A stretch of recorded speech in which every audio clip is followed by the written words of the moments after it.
Pada saat ini kita memperingati hari kenaikan Yesus ke surga. Ya, kenaikan Yesus ke surga menandai bahwa pekerjaannya di dunia, yaitu misi keselamatan, penebusan dosa, telah selesai. Dia berinkarnasi jadi manusia punya satu tujuan, yaitu keselamatan dan penebusan dosa. Nah, setelah pekerjaan itu, misi itu selesai, maka dia kembali ke surga. Salam selamat pagi. Sama-sama berkata, Yesus kembali ke surga.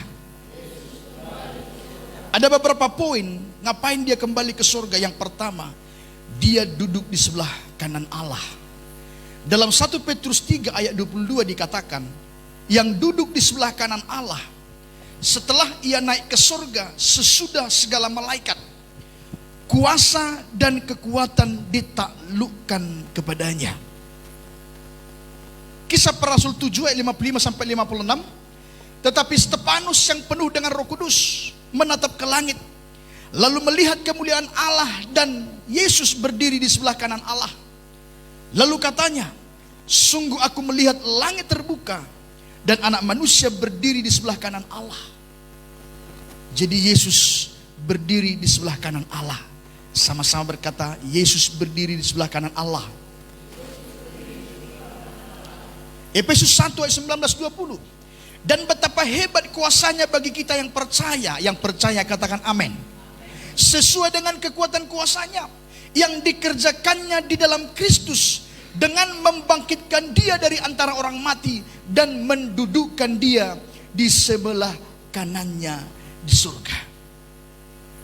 Duduk di sebelah kanan ini bukan posisi fisik atau tempat duduk secara literal, tetapi ini merujuk pada posisi otoritas tertinggi. Sama-sama berkata otoritas tertinggi. Kekuasaan penuh dan kemuliaan. Jadi ini melambangkan bahwa Yesus memerintah bersama dengan Allah Bapa dan memiliki hakikat yang sama. Yesus dan Allah itu setara dalam kealahan. Yang mengerti katakan amin. Nanti di pemuritan kita akan belajar sedikit tentang Tritunggal.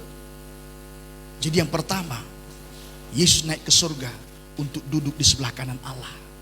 Dia setara dengan Bapa. Ngapain? Untuk menjadi perantara dan pembela.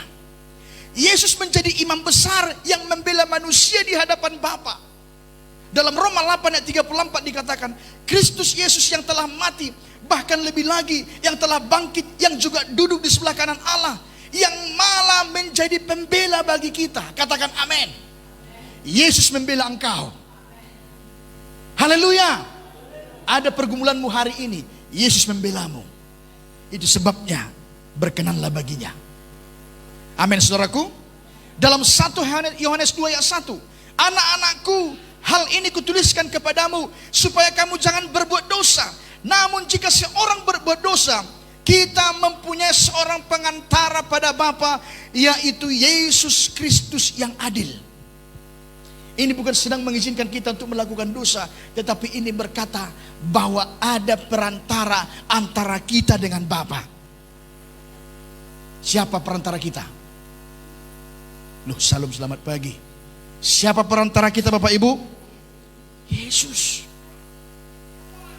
Itu sebabnya kita nggak perlu perantara lagi orang-orang kudus. Kita nggak pakai perantara lagi Bunda Maria, enggak. Kita bukan tidak menghormati Bunda Maria. Kita sangat menghormati. Itu sebabnya setiap bulan 12 kita beritakan tentang korbannya. Tetapi kita punya perantara, yaitu Yesus Kristus. Katakan amin. Ibrani 7 ayat 25. Karena itu ia sanggup juga menyelamatkan dengan sempurna semua orang yang oleh dia, sama-sama berkata oleh dia, datang kepada Allah, sebab ia hidup senantiasa menjadi pengantara mereka. Ketika Yesus mati di kayu salib, ketika dia berkata tetelestai, sudah selesai, maka tabir itu koyak. Penghalang antara manusia dengan Allah koyak, sehingga kita bisa datang langsung kepada Bapa. Katakan amin. melalui Yesus. Maka saudaraku, untuk dua hal kita nggak perlu imam. Untuk dua hal kita nggak perlu pendeta. Untuk dua hal nggak mesti kita datang kepada pendeta. Yang pertama, untuk berdoa nggak mesti kita datang kepada pendeta. Engkau bisa langsung berdoa. Katakan, Bapa, di dalam nama Yesus. Haleluya. Yang kedua, untuk pengampunan, untuk mengakui dosa, mohon ampun, nggak perlu lagi melalui pendeta. Engkau boleh datang kepada Tuhan langsung, ampuni aku Tuhan. Tapi bukan berarti pendeta nggak perlu. Perlu juga. Salam. Untuk apa perlu pendeta? Dalam Efesus 4:11-13 dikatakan, ini ayat yang sudah biasa kita baca. Dan ialah yang memberikan baik rasul-rasul maupun nabi-nabi, baik pemberita-pemberita Injil maupun gembala-gembala dan pengajar-pengajar, untuk memperlengkapi orang-orang kudus bagi pekerjaan pelayanan, bagi pembangunan tubuh Kristus, sampai kita semua telah mencapai kesatuan iman dan pengetahuan yang benar tentang anak Allah, kedewasaan penuh dan tingkat pertumbuhan yang sesuai dengan kepenuhan Kristus. Jadi itu sebabnya kita perlu tergembala dalam sebuah wadah. Katakan amin. Untuk apa saudaraku? Untuk memperlengkapi kita. Supaya apa? Supaya kita semua mencapai kesatuan iman dan pengetahuan yang benar tentang Yesus. Inilah gunanya wadah ini. Supaya apa? Supaya kita memiliki pengetahuan yang benar tentang Yesus. Katakan amin. Supaya kita semakin didewasakan di wadah ini. Katakan amin. Supaya kita bertumbuh sesuai dengan kepenuhan Kristus. Itu sebabnya kita perlu tergembala. Sama-sama berkata, aku perlu tergembala. Haleluya. Ya, memang kita punya perantara. Kita berdoa langsung kepada Tuhan. Tapi engkau butuh gembala, engkau butuh rasul, engkau butuh pengajar. Karena kita harus semakin dewasa. Yang setuju sampai di sini katakan amin. Yang ketiga apa? Yesus naik ke surga untuk mempersiapkan tempat. Yesus memerintah dan menyiapkan tempat di surga bagi orang-orang yang percaya kepadanya. Orang-orang yang percaya kepada Yesus katakan amin. Dalam Yohanes 14 ayat 1-3 dikatakan, janganlah gelisah hatimu, percayalah kepada Allah, percaya jugalah kepadaku. Di rumah Bapakku banyak tempat tinggal. Sama-sama berkata terima kasih Tuhan Yesus. Jika tidak demikian, tentu aku mengatakan kepadamu, sebab aku pergi ke situ untuk menyediakan tempat bagimu. Katakan amin. Dan apabila aku telah pergi ke situ dan telah menyediakan tempat bagimu, aku akan datang kembali dan membawa kamu ke tempatku. Sama-sama berkata terima kasih Tuhan Yesus. Supaya di mana Yesus berada, saya dan saudara pun berada. Jadi Yesus naik ke surga untuk menyediakan tempat bagi kita. Katakan amin. Haleluya. Yang keempat apa? Supaya Roh Kudus turun. Yesus ketika dia di dunia, dia tidak maha hadir. Kalau dia berada di Yerusalem, dia tidak ada di sini. Maka dikatakan dalam Yohanes 14 ayat 16-17, aku akan meminta kepada Bapa, dan ia akan memberikan kepadamu seorang penolong yang lain. Ini adalah salah satu ayat tentang Tritunggal. Aku akan meminta kepada Bapa, dan ia akan memberikan kepadamu seorang penolong yang lain, supaya ia menyertai kamu selama-lamanya, yaitu Roh kebenaran.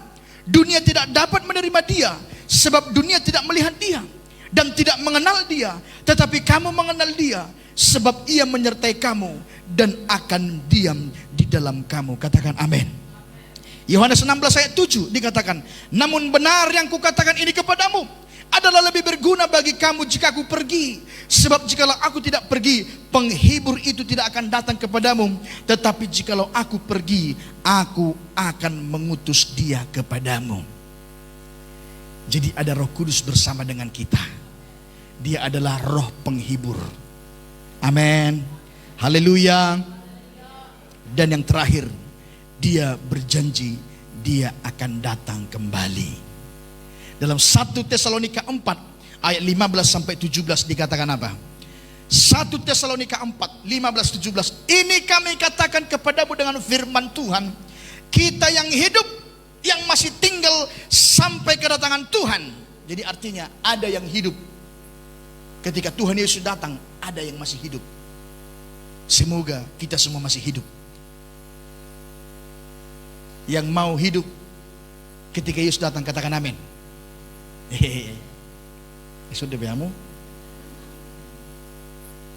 Coba dulu. Apa speakernya? Kingkong badannya becan, tapi aneh apa? Kakinya pendek. Baru lebih aneh, binatang keong kemana-mana rumahnya ikut. Goyang kiri kanan. Haleluya, Tuhan Maha Kuasa. Haleluya, Tuhan Maha Kuasa. Lihat kemari Pak. Ini kami katakan kepadamu dengan firman Tuhan. Kita yang hidup, yang masih tinggal sampai kedatangan Tuhan, sekali-kali tidak akan mendahului mereka yang telah meninggal. Sebab pada waktu tanda diberi, yaitu pada waktu penghulu malaikat berseru dan sangkakala berbunyi.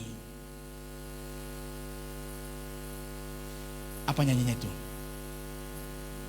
Bila bunyi sangkakala, bila bunyi sangkakala, bila bunyi sangkakala, bila bunyi sangkakala ku ada. Haleluya. Ketika sangkakala Allah berbunyi, maka Tuhan sendiri akan turun dari sorga, dan mereka yang mati dalam Kristus akan lebih dahulu bangkit. Sesudah itu kita yang hidup, yang masih tinggal, akan diangkat bersama-sama dengan mereka dalam awan menyongsong Tuhan di angkasa. Demikianlah kita akan selama-lamanya bersama dengan Tuhan. Berikan tepuk tangan yang meriah kepada Tuhan Yesus, bahwa kita akan selama-lamanya. Sama-sama berkata selama-lamanya. Apa dikatakan dalam Kisah Para Rasul 1 ayat 10 sampai 11. Kisah Para Rasul 1 10 sampai 11. Ketika mereka sedang menatap, ini tadi dibacakan WL. Ketika mereka sedang menatap ke langit, waktu ia naik itu, tiba-tiba berdirilah dua orang berpakaian putih dekat mereka. Apa katanya? Hai orang Galilea, mengapakah kamu berdiri melihat ke langit? Yesus ini yang terangkat ke surga, meninggalkan kamu, akan datang kembali dengan cara yang sama seperti kamu melihat dia naik ke surga. Pak, Bu, orang Galilea yang dimaksud adalah murid-murid Yesus. Goyang kiri kanan, murid-murid Yesus. Jadi yang melihat Yesus naik ke surga itu adalah murid-murid. Pak, Bu, kalau kenaikan Yesus ke surga dilihat oleh murid-murid, maka kedatangannya yang kedua pun nanti akan dilihat oleh murid-murid. Jadilah murid. Jadilah murid. Pak, Bu, jadilah murid. Murid itu bisa diajari, katakan amin. Murid itu harus punya disiplin, katakan amin. Murid itu memiliki PR, katakan amin. Murid itu ada ujian. Jadi ketika engkau ada ujian dalam hidup ini, percayalah engkau adalah murid.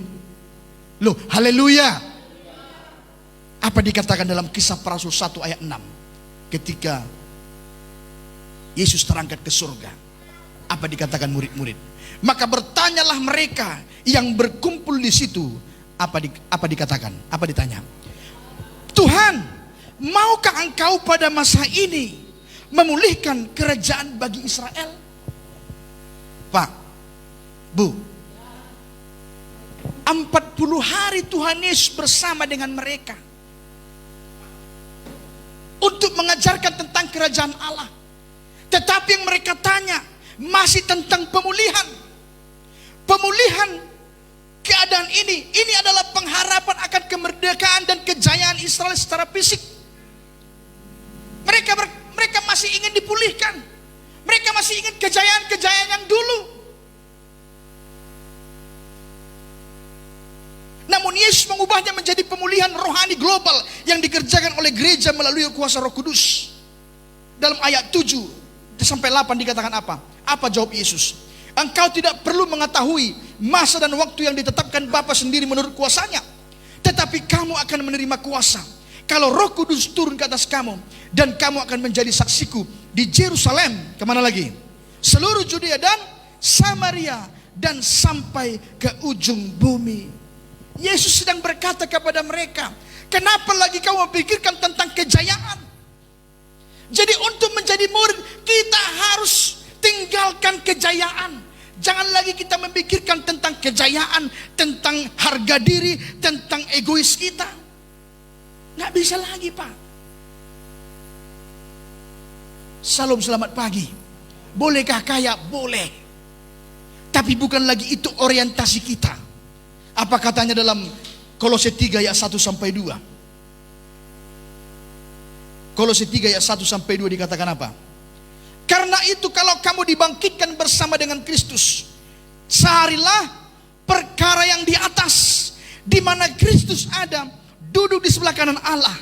Pikirkanlah perkara yang di atas, bukan yang di bumi. Ini, Pak. Inilah kalau kita menjadi murid. Pikiran kita bukan lagi tentang dunia, tetapi tentang perkara yang di atas. Katakan amin. Apa perkara yang di atas? Yaitu mengutarakan kebenaran, kekudusan, belas kasihan, dan keadilan dalam kehidupan sehari-hari. Jadi kalau kita menjadi murid, saudaraku, mari kita pikirkan perkara-perkara yang di atas. Jangan lagi orientasi kita tentang dunia. Cari dahulu kerajaan Allah dan kebenarannya, maka semua akan ditambahkan. Nah, sekarang kita fokus kepada nats kita pada hari ini. Pak, kamu bodoh jauh padita menang nekot Tuhan doma jauh kamu. Harus Tuhan yang manggil ya. Yang merasa bapak-bapak katakan, oi, Pak, aku rasa di rumah kalian kayak gini suara kalian. Yakin aku.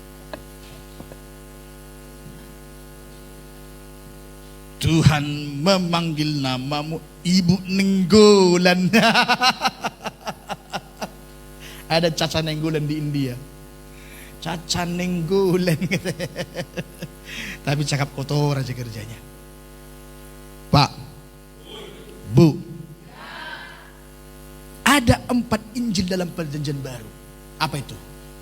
Matius, Markus, Lukas, Yohanes. Ya, Kisah para Rasul, ya kan? Surat-surat Paulus, surat-surat umum, Wahyu kepada Yohanes. Tapi ada 4 Injil. Di dalam 4 Injil itu ada Injil sinoptik. Apa itu sinoptik? Melihat bersama, menceritakan sesuatu yang sama.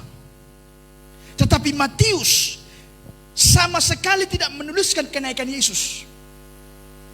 Markus hanya menulis secara singkat di akhir tulisannya di Markus 16. Namun ini pun sering menjadi perdebatan ahli-ahli teolog atau akademis. Berkata bahwa ini hanya sebagai tambahan saja.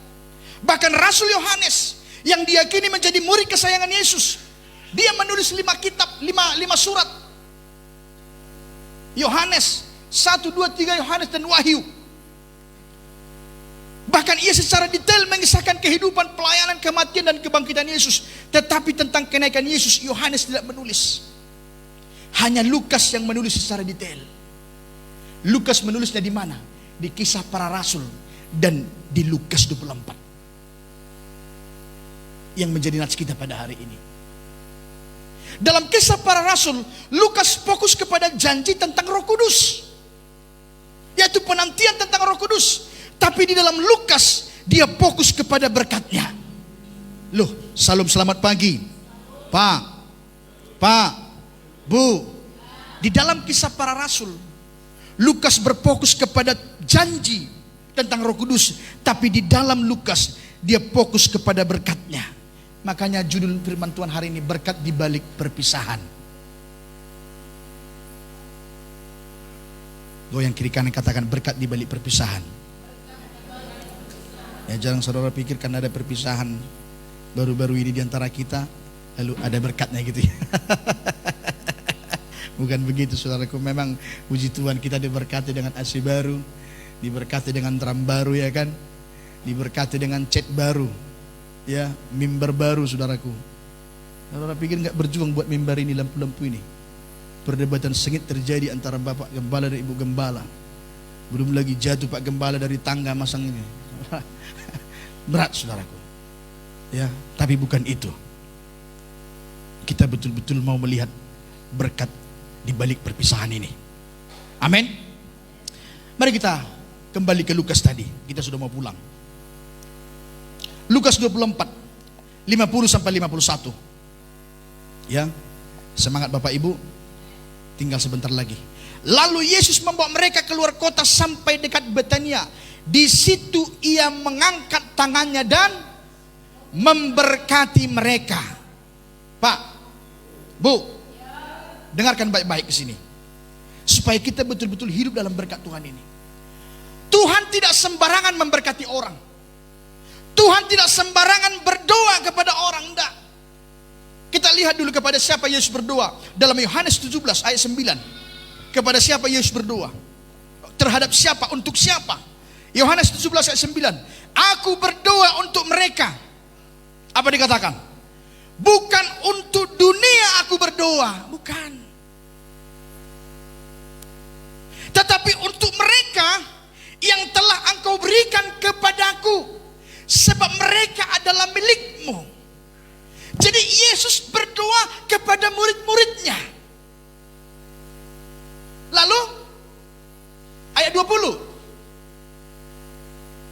Ayat 20. Bukan untuk mereka ini saja aku berdoa, tetapi kepada siapa?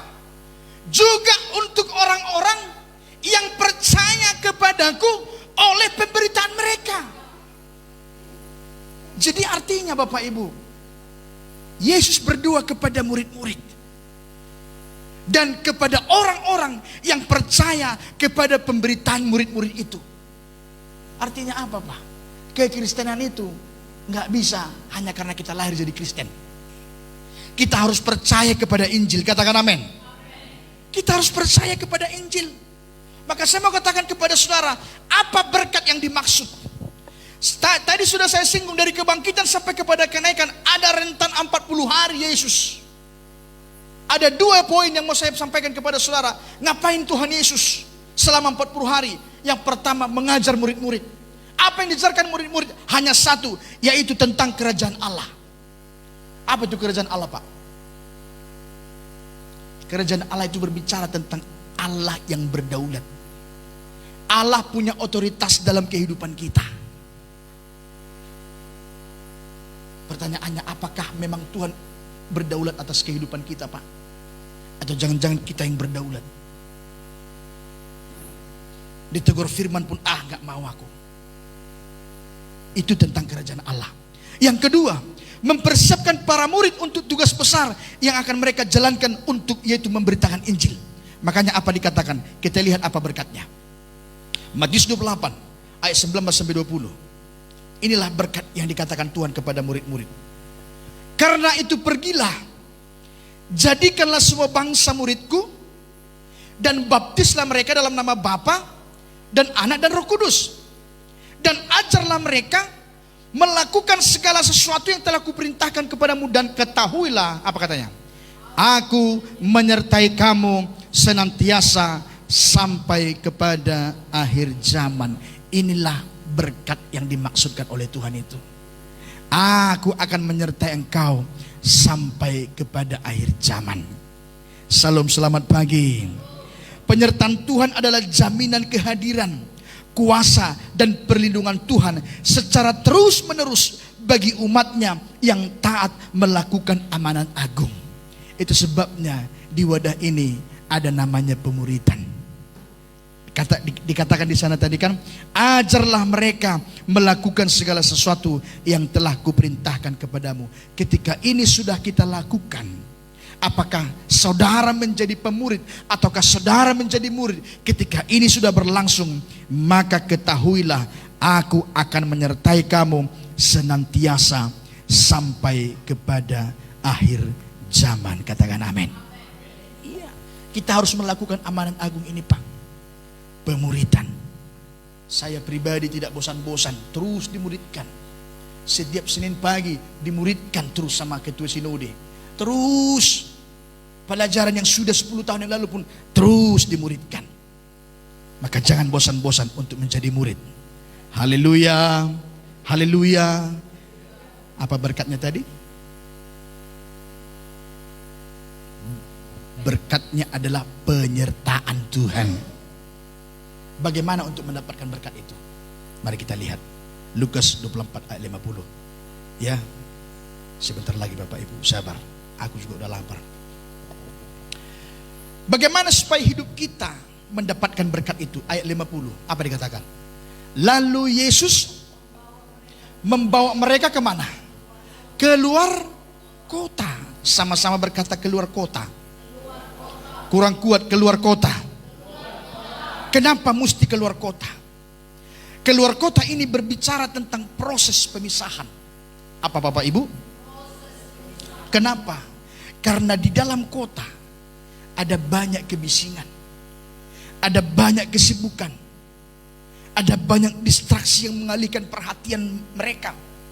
Tetapi di luar kota, murid-murid belajar fokus kepada Yesus. Jadi untuk hidup dalam berkat Tuhan, yaitu penyertaan Tuhan senantiasa, kita harus keluar dari kota kita, dari zona nyaman kita. Kita harus keluar dari ketakutan kita, katakan amin. Kita harus keluar dari cara hidup lama kita. Kita harus keluar dari keraguan kita. Kita harus keluar dari ketergantungan kita kepada kekuatan manusia. Kita harus keluar dari suara-suara dunia yang membuat kita jauh dari Tuhan.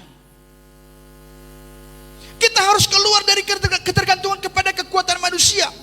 Artinya apa? Jangan kita bersandar kepada kekuatan kita. Kita harus tinggalkan semuanya itu. Katakan amin. Di dalam kota ada banyak kebisingan. Bising Pak. Yang kedua apa? Ada banyak kesibukan. Di dalam kota ada banyak kesibukan. Sibuk semua. Sibuk berjualan. Betul atau tidak? Pak Sinaga jam 6 pagi sudah angkat patung. Sibuk kok. Saking sibuknya kita ini Pak, gak pernah lagi terpikir sama kita kapan Tuhan Yesus datang. Jangankan berpikir untuk itu, makan pun kadang-kadang gak berpikir lagi kan Pak kan. Udah makan Bapak, aduh sibuk kali. Jangankan untuk memikirkan kedatangan Yesus, makan pun kadang lupa. Itulah saking sibuknya.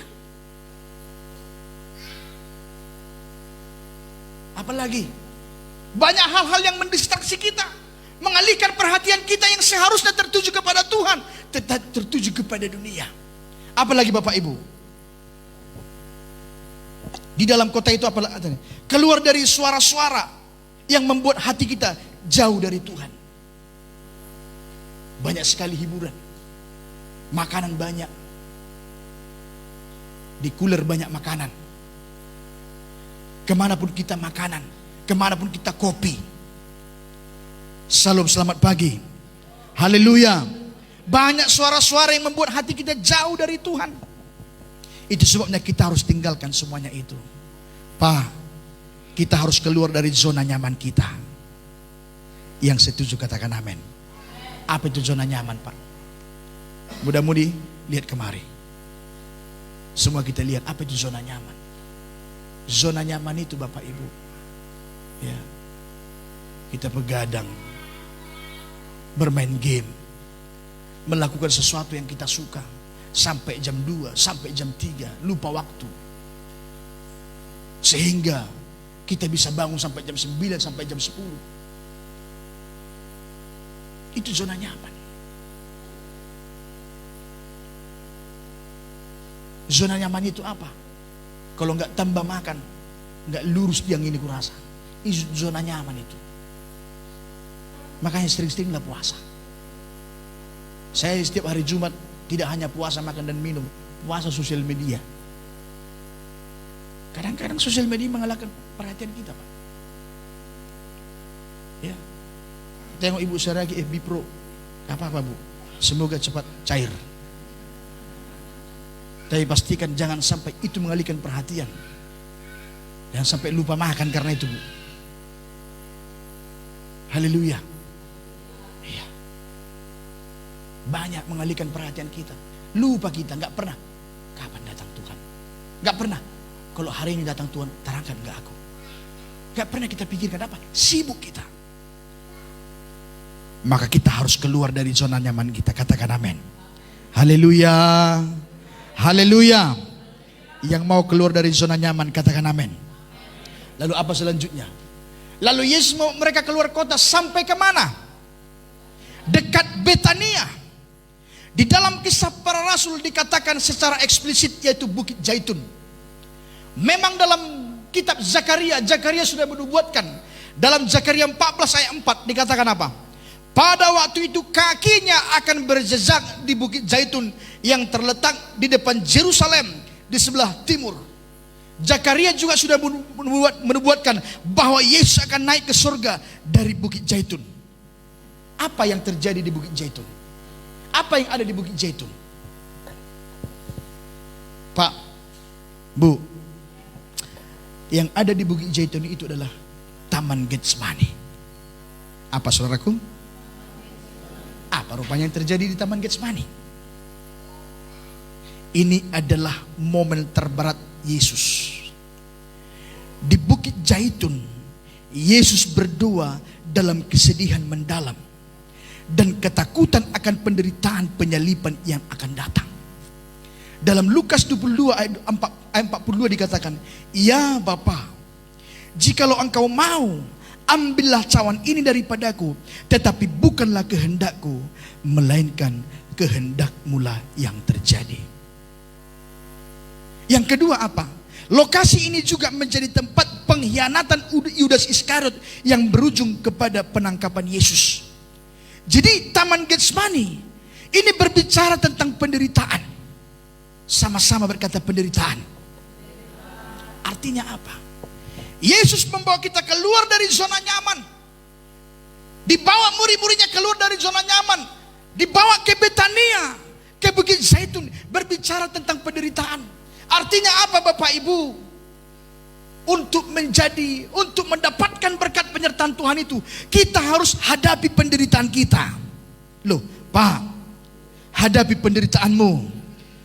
Loh, hadapi penderitaanmu. Jangan lari dari penderitaan.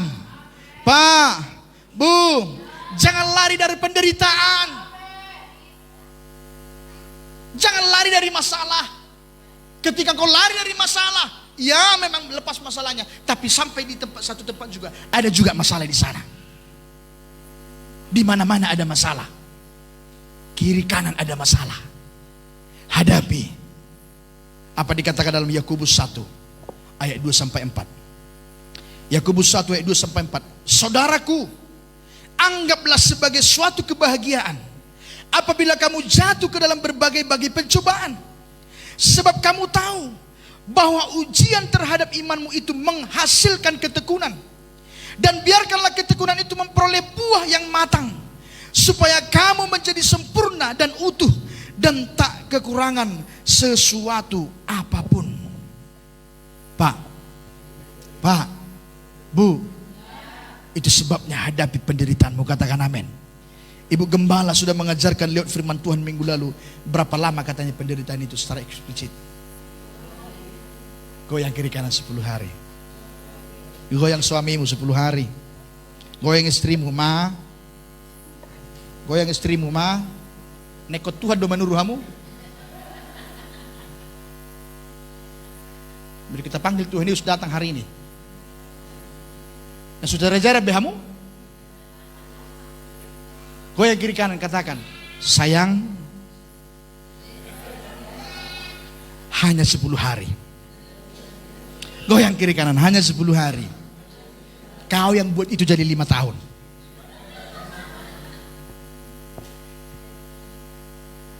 Kalau kita difitnah, berapa lama kita difitnah? Contoh ini Pak ya. Kayak mana fitnah? Karena nggak pernah aku fitnah, nggak ngerti aku fitnah. Fitness, ngerti lah. Fitnah kejam, fitness ke gym.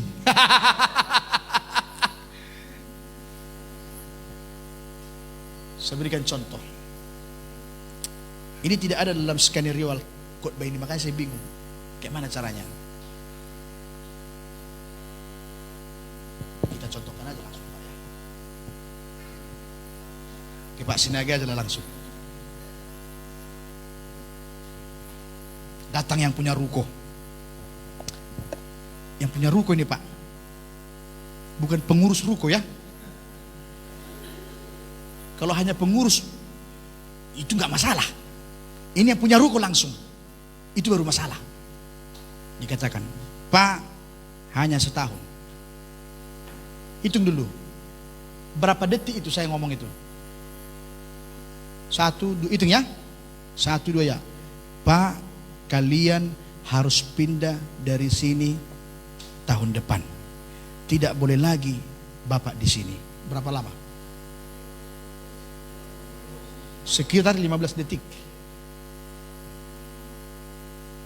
Bapak yang buat itu jadi 2 tahun.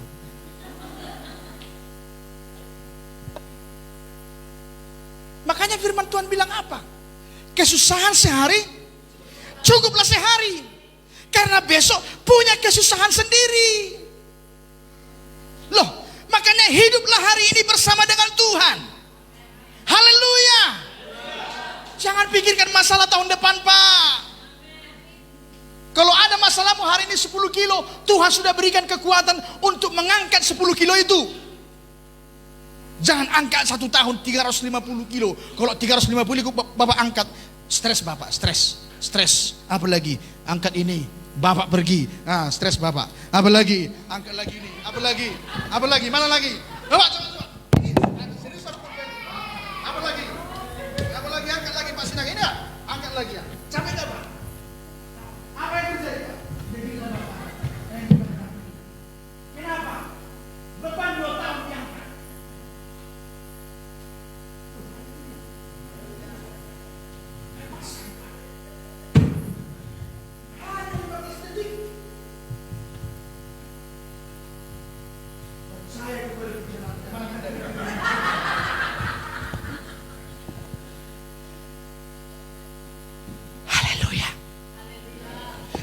Kepada pemeliharaan Tuhan.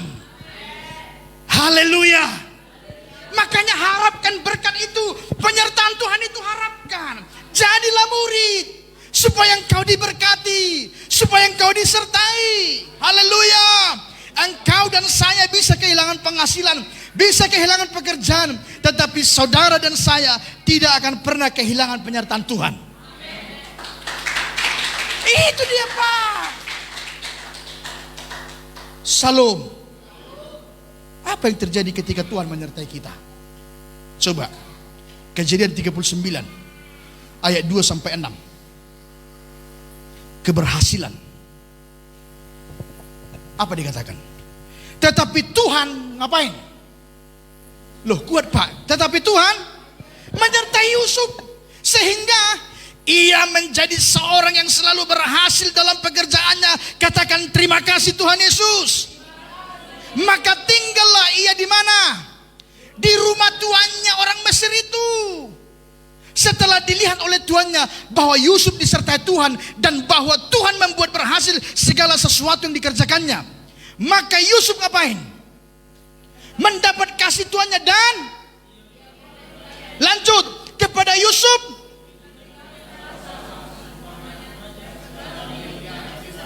Stop.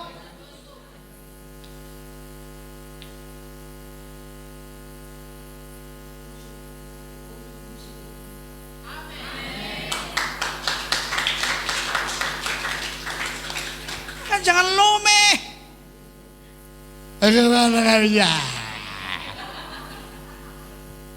Semungut. Pak Naga, look at me, semungut. Semongko koko.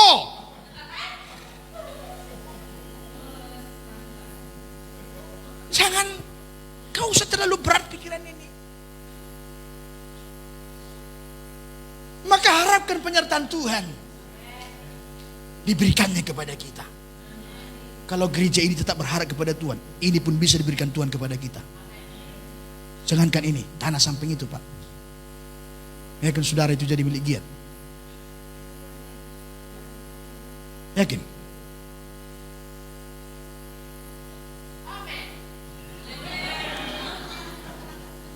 Hah? Nggak mau aku ini.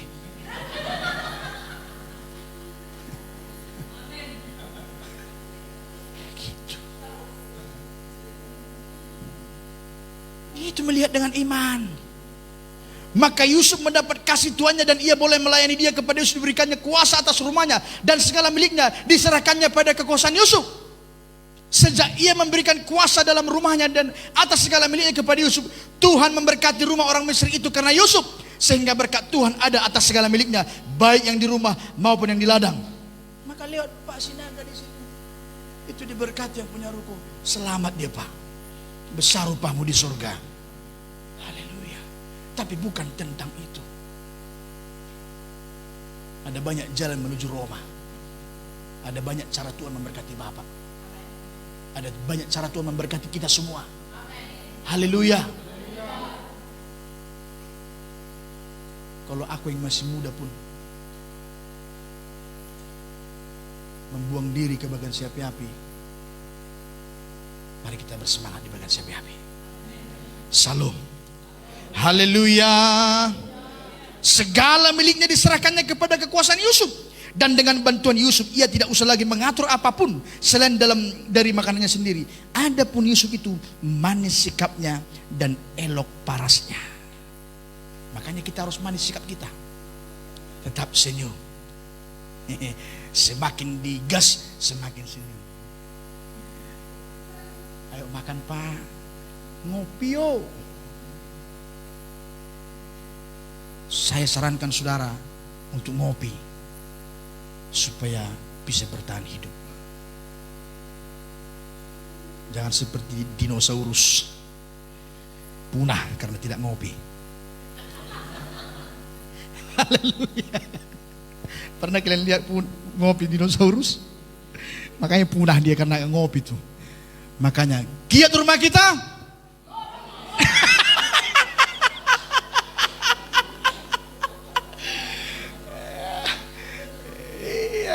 ada asam lambung, jangan pakai gula. Ya, saya juga asam lambung, tapi nggak pakai gula lagi. Semalam saya udah minum kopi siang. Tadi malam persiapkan khotbah, minum kopi lagi. Udah aman sentosa. Haleluya. Haleluya. Itu Pak. Itu dia kalau ada penyertaan Tuhan. Yang kedua apa?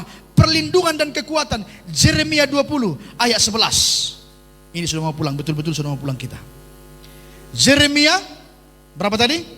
20 ayat 11. Tetapi Tuhan menyertai aku seperti pahlawan yang apa? Gagah. Sebab itu orang-orang yang mengejar aku akan tersandung jatuh, dan mereka tidak dapat berbuat apa. Mereka akan menjadi malu sekali, sebab mereka tidak berhasil. Satu noda yang selama-lamanya tidak terlupakan. Pak, inilah kalau ada penyertaan Tuhan, maka harapkanlah penyertaan Tuhan itu.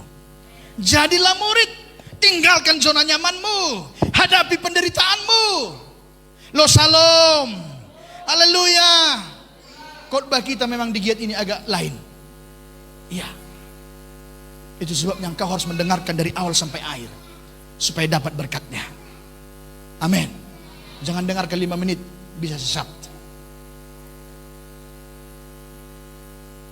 Haleluya. Apalagi kemenangan atas ketakutan. Filipi 4 ayat 13. Segala perkara dapat kutanggung di dalam Dia yang memberi kekuatan kepadaku. Pak, Bu, ada satu firman Tuhan, saya lupa di mana dikatakan apa. Pencobaan yang kamu alami adalah pencobaan biasa. Ini saya dapat ketika Ibu Gembala operasi angkat rahim, kanker. Tuhan ingatkan saya, pencobaan yang kamu alami pencobaan biasa. Apa? Kenapa dikatakan biasa, Pak? Karena bukan cuma kau yang mengalami itu. Kau orang yang ke-1000. Makanya biasa. Saya mau katakan kepada saudara, jangan kita merasa masalah kita lebih berat. Dan kita lihat Pak Tambunan, mantap kali mobilnya, Fortuner. Nanti kita tanya berdua, Pak Mata dengan Pak Tambunan, kita tanya apa masalahnya. Berceritakan kepada saudara. Semua kita punya masalah.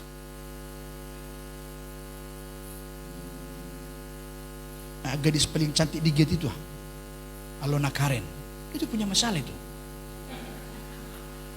Masalahnya apa? Panas, nangis. Ya, lapar, nangis. Ya kan? Itulah masalahnya. Semua kita punya masalah. Itu, Christopher itu punya masalah itu. Coba ambil handphonenya. Itu masalah itu. Masalah berat sama dia itu. Ada nggak punya masalah, Pak? Semua punya masalah. Saya pun kalau kuceritakan masalahku, aduh, tutup gereja ini.